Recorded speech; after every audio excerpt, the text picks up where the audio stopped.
একজন স্ত্রী কখনোই প্রিয় নারী হতে পারে না।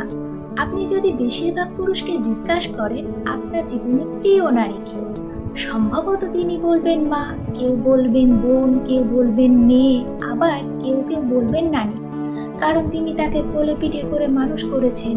কিন্তু আমি ভীষণ অবাক হই, এমন একজন পুরুষও কি নেই যিনি বলবেন আমার জীবনে প্রিয় নারী আমার স্ত্রী।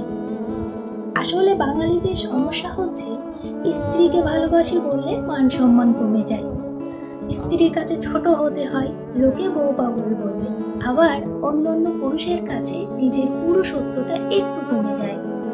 আচ্ছা, এমন একজন পুরুষও কি নেই যিনি স্ত্রীর অসুস্থতায় হাসপাতালে বেডের পাশে নির্ঘুম রাত কাটিয়েছে, কিংবা বাবার বাড়ির বিলাসবহুল বাড়ি ছেড়ে একসাথে জীবনযুদ্ধ করবে বলে অল্প বেতন পাওয়া ছেলেটার হাত ধরে বাড়ি ছেড়েছে, শ্বশুর বাড়ির ঝাল তরকারি খেতে না পারলেও বাবার বাড়ি থেকে ফোন এলে ঠিকই বলেছে আমি খুব ভালো আছি, নাকি মায়ের হাতের রান্না, প্রিয় বেছানা, কিংবা ছোট থেকে বড় হবা যে বাড়িতে, সেই বাড়িটা ছেড়ে আসা এতটাই সহজ।